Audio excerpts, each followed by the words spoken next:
Alright guys, it's TheSandov back with another video, and what better time to make a video like this since I've just spent all my gold and resources on all of my characters. I want to show you all my progression so far. I've got just about 1400 hours clocked in already and will display what that looks like. Let's begin with the question that will be asked by many people, and that question is, how much money have I spent?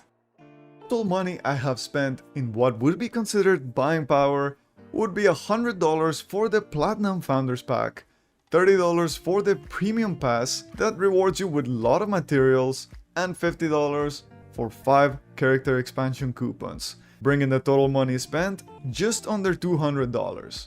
In my current roster, I have a total of 9 characters, while heavily focusing on 5 of them. I did manage to get 5 characters ready for Bolton this week, so that they're all on par with the new legendary set crafts.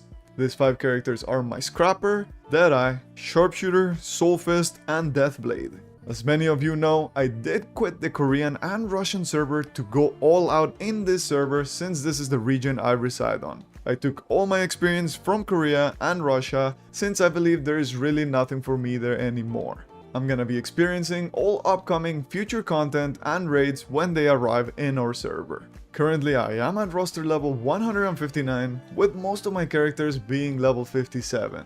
I have spent tons of gold and silver making sure that 7 of my characters have a perfect set of gems equipped on them, since I feel gems are good enough at around level 4 at the moment. Doing this has granted me with more than 200,000 gold. Since all the gems I get, I turn into a level 7 gem and then I sell it. The real power of all of my characters comes from the tripods, since investing on tripods is indefinitely better than investing on level 7 gems. 4 of my characters have their skill tripods juiced up to level 4 and some even to level 5. Juicing up the tripods on my characters only costed me around 20,000 gold per character. That's the cost of 2 level 7 gems. But instead of just a bit more damage on 2 of my skills, I gained way more damage and quality on all of my skills. As far as my card set goes, I did want to achieve the Lost Wind Cliff 7% crit chance awakening effect before Bolton, so I did lots of abyssal dungeons and just barely managed to make it happen. This alone is a huge booster on my overall damage. On the gear topic, my Scrapper is easily my best geared, having a plus 20 weapon that I did get lucky on, only having to tap around 10 times from plus 17 to plus 20, as well as having 4 level 3 engravings. This made it really easy for me to sell Bolton on day 1 for a good amount of gold and push more characters. If you are wondering about how many fails I have in honing, I did max out my 500 fail achievement about 2 months ago.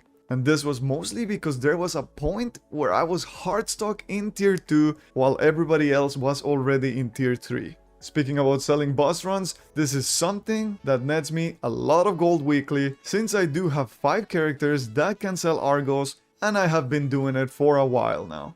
My Deadeye is also at 1415 with a 3-3-3-1 setup on the engravings. I've thought about having another engraving to level 3, but it's just too costly, and having Legion raids now, I'll just wait for the prices to drop and juice him up in the future. My Sharpshooter is one of my favorites as he was also my main character in the Russian server. He is also 1415 with the brand new Sharpshooter user build and a 4 engraving setup. My Solfest, also at 1415, is in an interesting spot since surprisingly she's got the best engraving setup out of all of my characters, coming in with 4 level 3 engravings plus 1 level 1. And my last 1415 character is my Deathblade. I just managed to get her to 1415 just in time for Bolton. She's got the worst engraving setup, but still not bad. She's a really fun character with high APM and big numbers. Just like my Deadeye, I'm gonna work on getting her relic accessories once the prices drop down.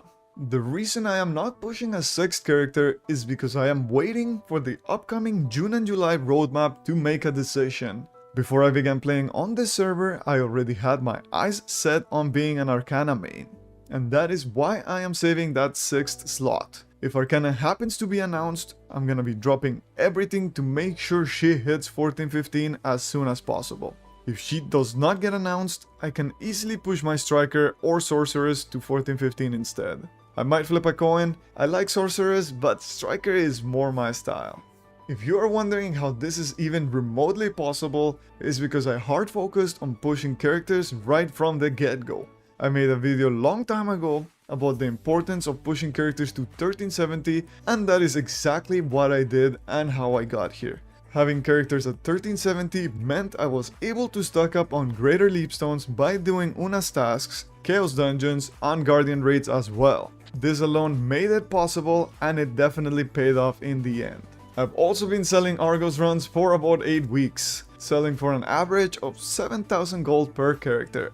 I'm gonna be keeping all of my characters at 1415 except my Scrapper, which I'm gonna focus on pushing to 1460 eventually. Parking all of my characters at 1415 because that is the sweet spot. All the content we have stops at 1415. So in my eyes, there's absolutely no point on pushing further. However, there is hard mode Bolton.